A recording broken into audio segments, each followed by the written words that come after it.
Research shows that a man officially turns into an old git at the age of 52. In this show, we're going to share everything that irritates us on a daily basis. But how do you know when you've become a grumpy old man?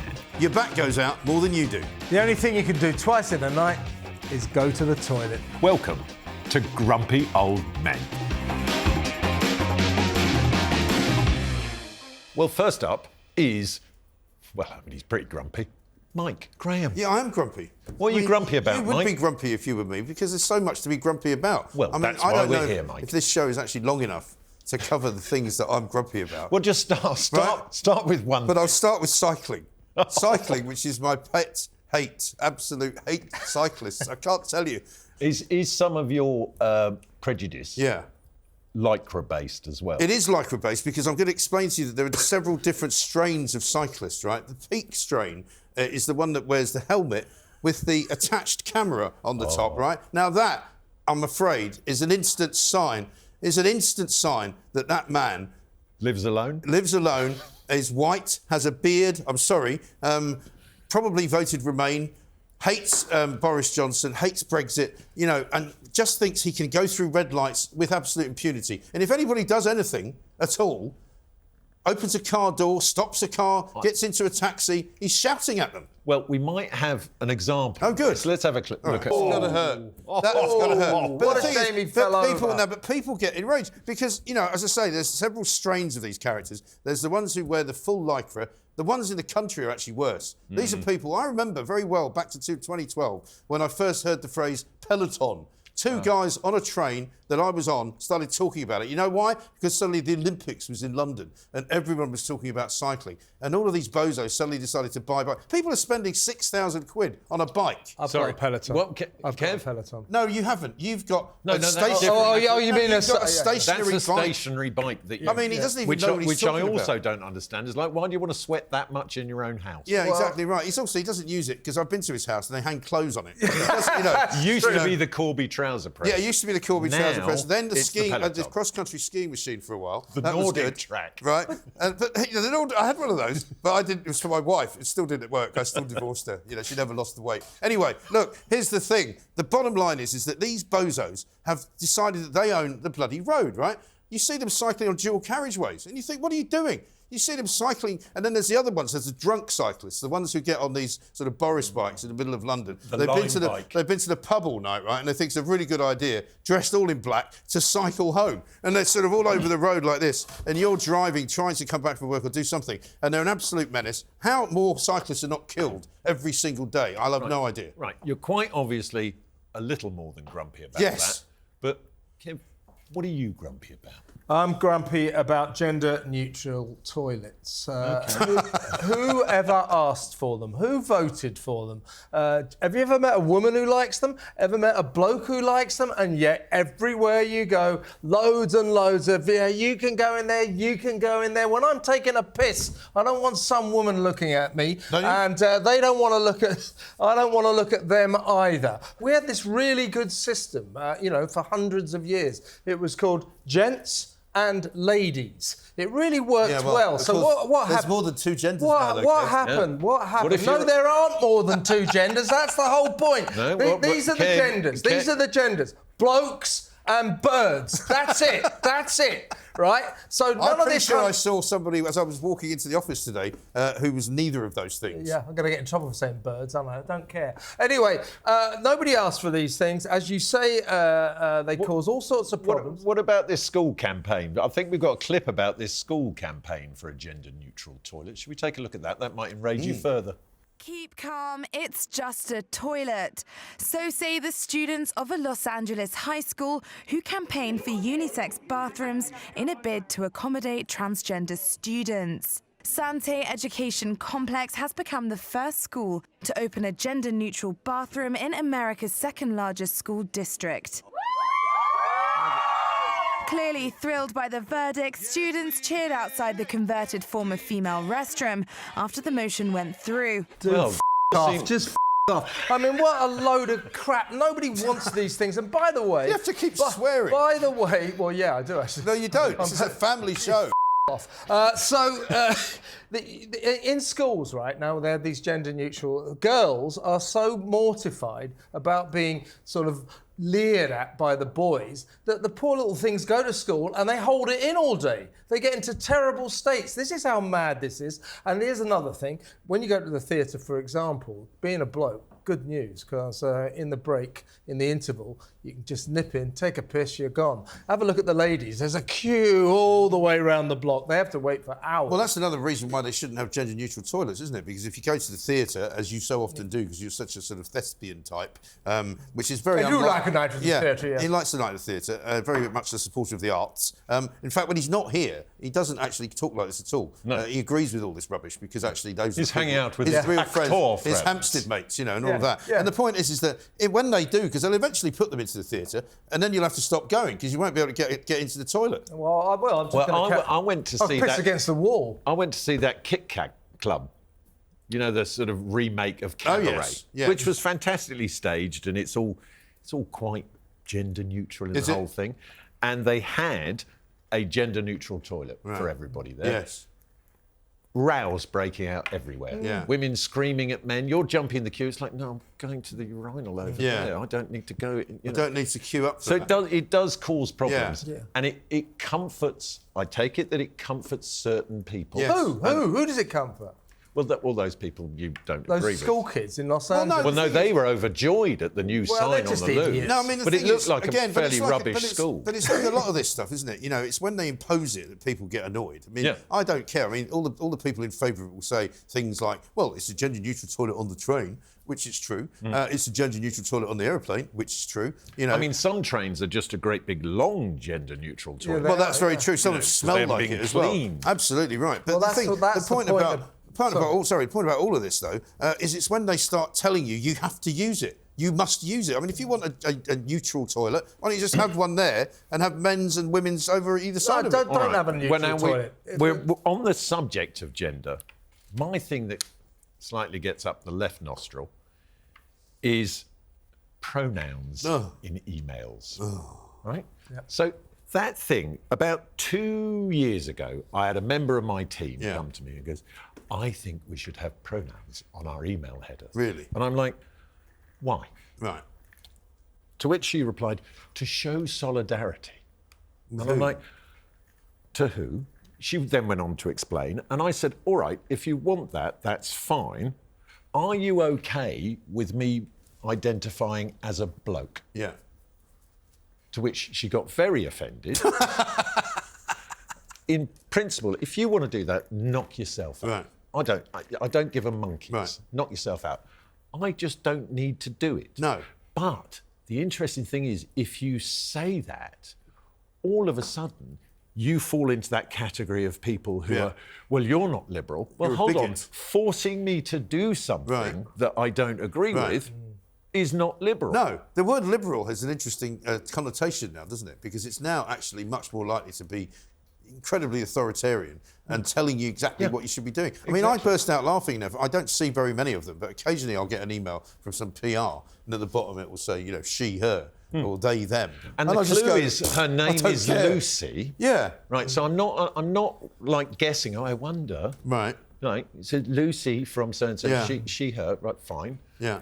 I just don't feel the She's an need ally. to do it. She's an ally. An ally. But that point where you are, if you don't do it, you are not following the liberal cause. Yeah, well, here's my objection. It's grammatical. Yes. Don't you tell me to call a singular item, as in a person, a him or a her, Sam, they, whatever his name is. or the, you know. How can you call one person they? It's ridiculous. It's ungrammatical. It makes it very difficult if you're entertaining at home as well. Say, for example, a friend of yours turns to you and says, I'm bringing a friend. OK, who are, you know... Who is it? Who is it? Well, they... So all of a sudden you overcater. Hang on a second. Hang on a second. Do I need to get more chairs? Yeah. So Lay another place? I got loads of food in for loads of people. You just brought one person. Yes, I know. And also, the thing that really annoys me about that is that some newspapers now are adopting this particular thing. So, for example, if there's a certain pop star, I can't think of who I mean, but his name starts with Sam. And you read stories about this character, and they're calling him they. Sam Smith. Yeah. Isn't it? Yes. Well, see, he's on the ball as Kev. There is someone with a bit of notoriety Yeah. who has quite a vociferous opinion on this. Let's look at this, yes. VT. Oh, they want to use our toilets. Why shouldn't they use your toilets? For ladies. They are ladies. Look at their pronouns. What about this person that isn't a lady? Well, his penis. Her penis, you bigot. Let's move on at that Yes. point. I think, Mike, road signs bother you? Road signs, yeah. Do you have Because is that because you have a natural You sense of spend too much direction? time in cars. Natural sense of I don't direction. spend too much time in cars. I just like driving my car. I spend quite a lot of money on it. I like sitting in it, particularly in the hot weather, because it's the only place where I can find decent air conditioning. Can't do that on a bleeding bike, if you pardon my Do you expression. spend a lot of time in your car just angry then? No, actually no, because when I'm in the car, I'm just really happy. But I'll tell you what annoys me though, aside from the cyclists, is the signs, right? Not because I know exactly where I'm going, although I do mostly know where I'm going. But there's just so many signs now, ridiculous signs. I mean, because of the cycling, apart from anything else in London, you've now got traffic lights for almost everything that moves, right? So you've almost like got a traffic light over there that's facing this way, but you don't know which way the bike's going. So there's another traffic light over there for some pedestrians in case they're walking. There's another traffic light over here for some midgets, and just in case they're coming from over there, you know. And then when you get through the traffic light, you've got all sorts of signs that point one way, and then there's another sign that points that way. There's another sign that points that way. There's a no entry over there. No, there's just signs everywhere. What I quite like is now cyclists have their own traffic lights to ignore. Yes, they can ignore those. Exactly right. It's ridiculous, isn't it? They do, But then when you're The little out, ones. when you're out and about, you know, you'll get signs that say things like that pop up in front of you on the motorway. Take a break. No, I'm not going to take a break. Why should I? I'm in a hurry. I'm trying to get somewhere. Tiredness kills. They've got another Remember one that says that. I'm Tiredness exhausted. kills. What I'm going to do is roll It's down another the window, sign. get some chewing gum, and drink some coffee and keep going because I want to get home. Right, and then when it starts to rain, sometimes you'll get a sign that says "Road may be slippery." Oh, really? Yeah. You think? Beware of surface water. Yeah, beware of I can see surface it. water. The Well, if you surface make the water bloody is roads initially properly, falling out of the sky. The one thing they don't have a road sign for, which they should have, is potholes. Because if you knew there was a pothole ahead, you might be able to go around it instead of crunching your car into it. Or peloton ahead. Peloton ahead. Yeah, we didn't finish that thought. The reason I mentioned the word peloton is because that's what you call a group of cyclists. Is it? It's a peloton, yeah. It's a peloton. See, he thought it was I a get stationary loads of bike. those round where I live. Yeah, and Fluttering up B roads then at when the they go weekend. in you know, double-breasted or three across, and then you're supposed to. I pass them deliberately closer than I'm supposed to, so that they can shout at me, "Go! You're supposed to be 1.5 metres away." The great thing is, if you're on a country road, Yeah. you don't have to do that. You give them a lovely wide berth, Yeah. and then you pull in quite quickly, Yeah. hit the verge slightly, and just throw stuff up Yeah, into that's their a good face. one. Yeah, I like that. What That's about all the those best thing signs? to do. There's all those signs of cross and a sort of line across the thing. I've no idea what any of them mean. Yeah, well, this is the that trouble. one with the cross. Yeah, what does there's that mean? there's loads of signs now which have been invented since we had COVID, basically, because they love a sign. The more liberal amongst us might say, gentlemen, go back and study your highway code. They might say that, yes. I've got a news report Have you? about too many signs. Have a look at this. Hang on. Thousands of unnecessary road signs will soon be taken down across Britain. From today, a task force at the Department for Transport will start to sort through hundreds of sign removal requests from the public. This one recently appeared in East London, asking motorists to keep to a puzzling 9 miles per hour. 9, very important there, not the 10. I like an odd number. I like You've an odd seen those number. ones so you're driving along now. This is a new thing, and there's a big. And there's a sign that will say "Road ahead closed." Yes. And you're driving. Oh my God! I'm not stuck on the road. Yeah. And it refers to the road to the Going right. to the right, yeah. Not the road Yeah. you're on. So Yeah. why would they tell? It's So not technically speaking, you see, I would like to go around correcting these signs and go, actually, that's not right. Let's do So you're it. going to have to Let's change do that it. sign to say the road to the right is closed. Yes, Or move that sign to the road where it's bloody closed. What about 20 for a reason? Oh, Because the residents round here are a pain in the arse, Yes. and they've managed to get this do you know the other put one? down. Really What bad? about They're sign- fed up. You know, You when are go passing through- through a shit area. yeah. Don't roll your windows down. Whatever you do. And then the other Speed one, up. when you go speeding through those little country villages and you get some old bozo in a barber you know, with a speed gun, who's from the local community association, who they're trying to name and shame you for speeding through their village. Other one, the depressing one, is like 76 casualties on this road in the last year. They don't put in certain streets in London 94 carjackings in this road. Yeah, or 5 Put your stabbings. central locking on. Yeah. About 99 accidents in this area. See if you can make the 100. Just see what you can do. Yeah, Right. present it as a challenge. I like the other sign, pickpockets operate in this area. That's always helpful, isn't it? Because by the time you've looked at it, you've probably already been done. They actually right? got a sign, though, that says, sign not in use. What the hell is that? I know. Now, listen, I'm worryingly now going to ask Kev about Gen Z idiots. Ooh, Here we go. This could be dangerous. Well, they think we're ruining their lives because we've got all the money, we've got the good jobs, we've got the houses. One might and they've argue got they're nothing. ruining their own lives by but just we've- staring at a phone all the time instead of but doing we've something. to their mind, we've created a world that for which it's very difficult for them to exist in. You know, they can't get on the property ladder. Pass me the small. Well, yeah, but most of them will be given a house by their parents when they die. Well, unless the Labour government takes it off them, of course. Well, I wouldn't Which I say think they're anyway, planning on Yeah, doing. but that's not good enough for them. They want the house now. Yeah. So they moan about themselves. Okay, that's fine. You know, they're obsessed with themselves. I guess we all They're very are. entitled But they as well. they're so self-obsessed that they expect everyone else to care about them. And, you know, if you actually... And I've had these rows with these kids, and I just go, look, I don't care. I really don't care about you. And they go, but we're the future. Oh, yeah, like I give a f***. You know, it's just ridiculous. Yeah. So Gen Z, self-obsessed, go away. No one cares about you. Is there except any yourself. hope though, Mark, that in knowing that they're Gen Z, that they'll move on and they'll get a bit older at some point and they'll stop being quite so selfish? I think the difficulty is this. Now, there's some chap, I can't remember his name, but he now runs LSE. Yeah. And somebody asked him the question, what is going to be the demise of humanity? Yeah. Will it be AI? Will it be the climate? He goes, no, it's already happened. It's social media. Right. And his point was... Interesting. His point was that because we all exist in there, each generation has moved forward because they've had to strive beyond where they are. Yeah. They've had to look beyond the end of their own nose and think, all right, where do I want to go? Yeah. And everything that they do is dictated through this tiny thing in their hand, which tells them how they should be, what they should think, you know, how they should virtue signal on that particular Where they should day. go, but they don't need to go there. No, 'cause they don't can need to look go at it there. on It's their- like, oh, I've been there. Yeah. Have you ever been to Montenegro? Yes. Yes, I have. No, I haven't. I know an influencer Yeah. who has. Right. And I know I a bit actually about had a conversation like this with one of my sons, and we had a bit of a row about it because I can't remember what it was that made it come up, but it was about the 1970s. And he said to me, and I started telling him, you know, well, I've actually lived in the 1970s, so I can tell you exactly what it was like. And he said, I don't think you should assume that you know more than I do about it just because you lived through it. He said, I've studied it. Yeah. I've actually studied it, you know, and I've taken a course in it. And I just went, what? Are you seriously trying to tell me that you know more than I do because I've been there and you haven't? ChatGPT, tell me about the 70s. Yeah. Moving on, gents. Yes. There's something I want to bring up, Go which on. is a subject close to my heart, as you've had personal experience of, Mike, which is electric cars. Oh, yes. Now, you've been in my electric car. I have been in your electric car. I have to own that I own one. Now, the problem with them is this.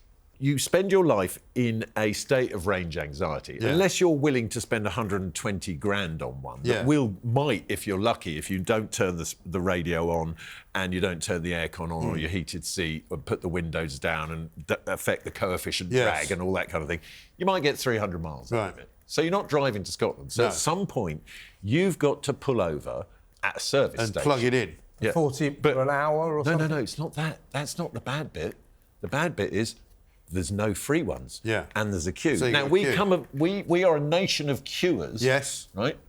We lose all reason around an EV charging station. Yeah. So all you see is fights. I was next. Oh, really? So Yeah, people yeah. gazump each other? So how long does it take to charge up the car then? So you might limp home at a speed that you don't find appropriate. 20 minutes.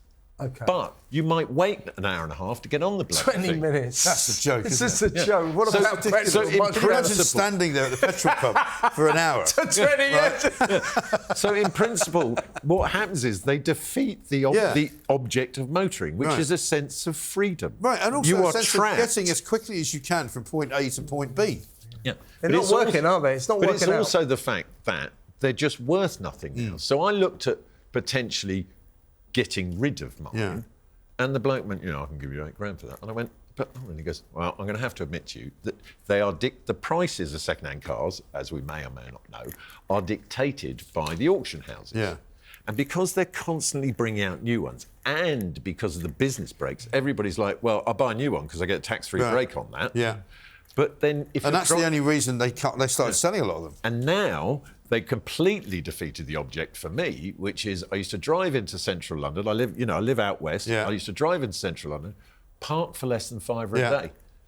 April, Westminster put the parking charges up by 1,800%. Blimey. But also, isn't it also a bit like driving an iPhone? Once you've had it for a while, it gets less and less good. So you have to charge it more and more, and the battery drains like every 5 minutes. Yeah. Could you not take it and turn it into a heat pump or something and put it outside your house and heat your house with it?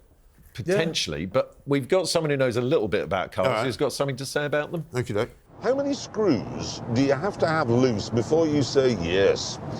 I'm going to buy a car which, when it's running low on power, has to be driven at 8 miles an hour, with the air conditioning off and the lights off and the heater off and the radio off. Why would you do that? It's a good question. It is a very good question. Because that's the bit they don't tell you. And if you put the radio on, or if you play music or stream something, or plug in, God forbid you plug in your own phone. The worst bit is if it's cold.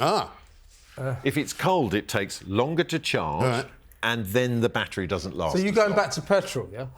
Well, I mean, that's the thing. I can't afford to get shot of the bloody thing. Right. But fossil fuels. The bottom has fallen out of the market. But also, when you put more people in it, presumably it's not so efficient. Well, the evening that I had you lot in it, I barely got home after The bottom's that. fallen out of the market. I barely got home They that night can't either. sell them Can't sell anymore. And in America, Hertz have just sold their entire fleet of electric cars because they can't even rent the bloody thing. And I heard a But why would you rent one? Yeah, And exactly. I heard a rumour that Volkswagen are putting no more research and development into it. It's over. No. It's dying. Well, that's the thing, because it was all a false premise initially. Now what's happening is China's making much, much cheaper cars, and they're flooding the market with them. That said, fossil fuels will see us all out, gentlemen. Yeah, I think so. Let's get back in a V8. Yeah, absolutely right. Kev, rubbish bins. Right, OK. What have you got against them? Surely they've got a purpose. I'll tell you what I've got against rubbish bins is the paucity of them. There's none around anymore. What happened was we had that COVID panic for a few years where when everything was closed down and everything was got rid of, and some idiot said, you know what, rubbish bins, that the virus is obviously going from one rubbish bin to the next, and all kind of bullshit. And so they got rid of all the rubbish bins. They also got rid of it, because I know this, you're a dog lover as well. I don't know if you've got a dog. I've got a massive... Okay, so do you remember the sort of dog shit cans as well? They've got rid of all of those for the same reason, because it would spread the virus. So, OK, a lot of nonsense, obviously, about as useful as those ridiculous masks that people still wear for some reason. They don't work. But, OK, during COVID, you got rid of the bins. Can we have the bloody things back, please? They never replace them. You go, I mean, I know this... Well, why have you got so much rubbish? What are you walking around with? It's not about that. It's about that. No, if you walk a dog... Literally. If you walk a in dog... that finely tailored suits, the pockets are just full of stuff he's just willing put it in to your get pocket. rid of. Don't be so supine. Give us our rubbish bins I don't back. want the bins back. No, you do, because it's made society don't tell me what I want. It's made the country worse. No. It's made it a much less civilised place. No, shut up, mate. I'm finished. Haven't finished. See, it's so rude. Your dog takes a shit, you put it in a plastic bag, you have to walk about 6 miles before you find anywhere to put the stuff. It's ridiculous. But doesn't... Give us our bins back. Where do you put it then? Well, after I've walked 6 miles, I'll finally find a bin. So there are some bins. The reason they took the bins away in the first place, and you should remember this because you're older than me, was the IRA. Yep. And they didn't want people to get blown up. No, we had loads of them. They came back. No. They took them away. Hang on, you've forgotten because you're so old you don't remember that bit. Here's the point. No, I don't. I'm too young for that. But do tell us about your ancient history. How old are you, Kevin? About 22. And you see, he doesn't want to talk about his age. He never does. Yeah, 22 he never does. in there. He always loses this argument as well because all you got to do is ask him his age and he shuts up. But the point is they stopped having bins in public because it was dangerous and they didn't want people to get blown up because there were times when people were dropping bombs. Well, they came back. They did come back, but at the end of the day... So now they got rid of them because of COVID? Well, no, they may have done, but the point is at the end of the day... I'm going to piss all over your next grump. OK, then. I didn't realise that we caught him on his period. I mean, are you feeling OK? You got some cranberry juice? Well, look, let's have your next grump, shall we? Shall we have your next grump? Well, I was going to say, one of the big things that was dangerous during the period of time when they did have bins is I lived in Edinburgh for a while, and Edinburgh, as you know, is a very windy city. And I used to smoke in those days. And they would have the bin. It's all the deep-fried stuff they eat. Yeah, it's very dangerous. Yeah, very bad for you. That's why they've got the sort of worst health record in the whole of Western Europe. But you'd stand at the top of the Waverley Steps having a cigarette, and then you'd put the cigarette out on the top of the bin because it had a sort of makeshift ashtray before you, and all it would do was create this massive firestorm of really, really hot ash that would blow all over anything that was anywhere near it. So it was actually quite dangerous. So I'm all in favour of keeping the bin. I mean, as a smoker, in what way has life been improved by us having fewer rubbish? Well, it hasn't been made worse. It's made a lot worse. There's shit everywhere. Seen the pavements? Seen the parks? It's a disgrace. Well, I don't think it's a disgrace. I don't think the streets you've got to let me have my grump, sake. Well, you've done nothing but talk for about the last 10 minutes. Oh, yeah, you can talk. I mean, and you do. Look, let's move to something more salient, perhaps. Yes. You've got a problem about queuing in pubs? Queuing in pubs, yes, absolutely right. Now, this is something that is a result of COVID, and Kevin, I'm sure, will agree with me on this, because there's a pub that we go to around here, which is not a million miles from exactly where we are now. And in the olden days, in the time when we first started drinking, one of the great sort of rites of passage was learning how to get a drink at the bar. Because you might remember in the old days when pubs were really busy and restaurants were really busy, you'd get into a pub and there'd be thousands of people in it. It was the confidence with which you approached the bar. Exactly. And you had to get to the front, and there might be 2 or 3 people in front of you. There might be 2 or 3 bartenders behind the bar, and you had to try and get the £10 note in front of you so that they could see it. You had to jump in front of somebody else. Sometimes waving your Monzo at them doesn't work in the same way, waving the Monzo or waving the keys to the Mercedes and all that sort of rubbish. No, definitely not. But well, that looks like you might be into swinging. But yes, you got a bowl for this. Yeah, I know. But I've seen people try that, But anyway, now, since COVID, when they started that ludicrous nonsense of, if you're standing in a queue, you must stand 1 metre behind the person in front of you. Do you remember those big, long, snaking queues outside supermarkets? I refuse to go into where those. they told you where to stand. Yeah, I refused to go into those. And then they spray you down before you came in. But in pubs, they did the same thing. When they finally reopened pubs, people started queuing outside the pub, 1 metre behind one another.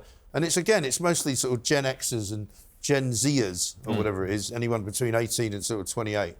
And they're all standing behind each other, waiting their turn. And I'm thinking, what is this all about? What I hate about queuing in pubs is it kind of removes the ability you have to kind of jostle and get in there first. Of course. So my favourite moments are when you're at the bar and you manage to get your order, of achievement. and some guy next to you says, "Excuse me, I was first." Correction, you were first. I mean, exactly. I'm with you. It's all part of the, this sort of survival of the fittest. If you can't get a drink at the bar, then you're not allowed to go. Right, It's that simple. You have to learn. It's a pub. And also, every man for himself. If you're approaching the bar with chronic DT, an experienced barman will see that you're in plight and serve you first. Exactly. But if you're standing at the back of the queue, clucking for a Stella.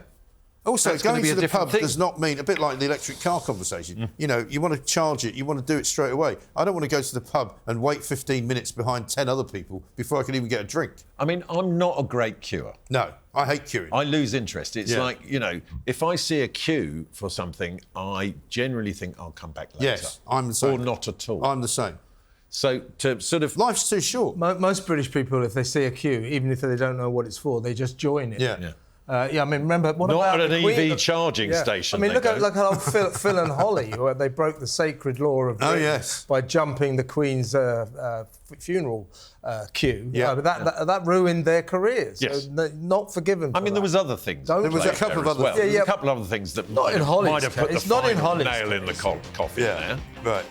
Thank you for being grumpy with me. Not at all. I actually feel better. Yeah, it's a catharsis. That's what we're here for. We're here to vent about the things that we just don't understand.